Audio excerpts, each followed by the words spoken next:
एक स्टीमर है धारा की दिशा में चलकर दो बंदरगाहों के बीच की दूरी 4 घंटे में तय करता है, जबकि धारा के विपरीत दिशा में चलकर वही दूरी 5 घंटे में तय करता है। यदि धारा की चाल बोल रहा है कि 2 किलोमीटर प्रति घंटा हो, तो शांत जल में स्टीमर की चाल यहाँ पर क्या होगी? तो देखो, एक चीज़ यहाँ पर समझो, ध्यान से समझो कि यहाँ पर उसने जो आपको एक चीज़ गिवन ये है कि यहाँ से यहाँ तक की कोई एक डिस्टेंस है, ठीक है? डिस्टेंस हमें नहीं पता है, कोई डिस्टेंस है, लेकिन 2 बंदरगाह हैं, कौन-कौन से? 2 बंदरगाहों के बीच की दूरी 4 घंटे। मान लेते हैं यहाँ पर ये ए है और ये बी है। इनके बीच की दूरी डी है, जब कब? जब हम यहाँ पर एक्चुअली धारा है, यानी कि अगर हम बात करें कि यहाँ पर इस डायरेक्शन में आपका वाटर फ्लोइंग है, यानी पानी इस दिशा में अगर आपका बह रहा है, ठीक है? पानी अगर इस दिशा में आपका बह रहा होगा, तो आपको एक चीज़ क्लियर हो रही होगी कि जिस दिशा में पानी बहता है, उसी दिशा में तो यहाँ पर आपका जो नाव होती है, नाव की चाल क्या होती है? x होती है और धारा की चाल क्या होती है? धारा की चाल होती है y। तो जब पानी के साथ धारा के साथ जाएँगे, जब बोट इस तरफ जाएगी, ठीक है? जब बोट हमारी किधर?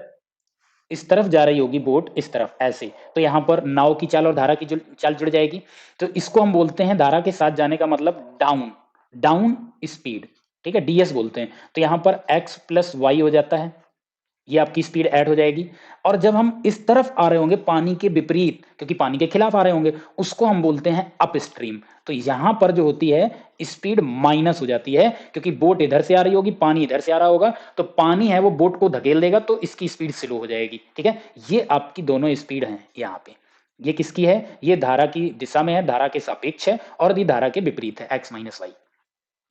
अब देखो यहाँ पे समझो, अब जब वो कह रहा है कि धारा की दिशा में बंदरगाहों के बीच 4 घंटे में तय करता है, कहाँ पर? धारा की दिशा में। तो धारा की दिशा में अगर मैं आपको ये बोलूं कि डी किलोमीटर है, तो जाएगा किस स्पीड से? x प्लस वाई की स्पीड से। तो यहाँ पर उसको टाइम कितना लगता है? 4 घंटे। और यही सेम डिस्टेंस है, यही सेम डिस्टेंस है। इसी डिस्टेंस को जब x माइनस वाई धारा के विपरीत जाता है, तो उसको लगते हैं कितने? 5 घंटे। तो दोनों जगह पे डिस्टेंस हमारी इक्वल है। अगर हमारी डिस्टेंस इक्वल है, तो देखो यहाँ पर हम क्या कर सकते हैं?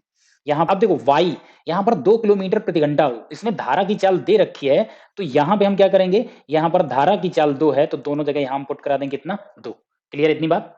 अब हम इसको इक्वेशन बना के यहाँ पर सॉल्व कर लेते हैं। तो d आपका कहाँ से आता है? d आपका आता है स्पीड इनटू टाइम से, और दोनों इक्वल हैं। तो हम यहाँ पर क्या करें? स्पीड इनटू टाइम, ये आपकी क्या है?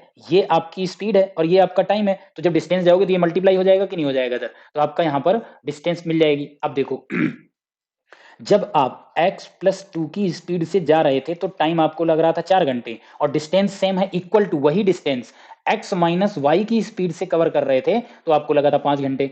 अब 4 से मल्टीप्लाई करा तो यहाँ पर कितना आएगा? 4x प्लस 2, सॉरी 8 आएगा यहाँ पे, इज इक्वल टू यहाँ पर हो जाएगा आपका 5x, और माइनस है तो माइनस का यहाँ पर भी आपका ये 2 होगा, ठीक है? 5 2 जाए, यहाँ पर ये 10 हो जाएगा। अब देखो 5x यहाँ पर है तो 4x इधर आएगा और 10 इधर आके प्लस हो जाएगा। तो यानी कि हम ये कर सकते हैं कि जो आपका 5x है, 5x माइनस 4x बराबर आपका जो ये 10 है प्लस का हो जाएगा, यानी 8 प्लस 10, तो यहाँ पर क्या आ जाएगा? x की वैल्यू कितनी आ गई? 18 आ गई। यहाँ पर आपको बताना क्या था? y की तो वैल्यू आपको पता ही थी। तो शांत जल में स्टीमर की चाल यानी नाव की चाल क्या होगी? और नाव की चाल आपने x यहाँ पर मानी थी, तो x यहाँ पर x की वैल्यू कितनी आ गई? x की वैल्यू 18 है, और ये वाली वैल्यू आपको 2 दी ही गई थी।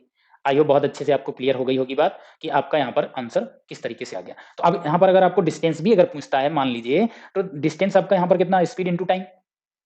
तो यहाँ पर क्या करोगे? x प्लस वाई का मतलब यहाँ पर कितना हो जाएगा? 18 प्लस 2, तो टोटल यहाँ पर स्पीड कितनी हो जाएगी? 20। कितना घंटे लेता था? 4 इंटू 4 कर दो, आंसर 80, यानी 80 किलोमीटर यहाँ पे आपकी डिस्टेंस बन जाती है, ठीक है? अगर डिस्टेंस पूछता तो, लेकिन अभी आपका आंसर यहाँ पर क्या हो जाता है? उसने सिर्फ नाव की चाल पूछी, 18 किलोमीटर प्रति घंटा हो जाएगा।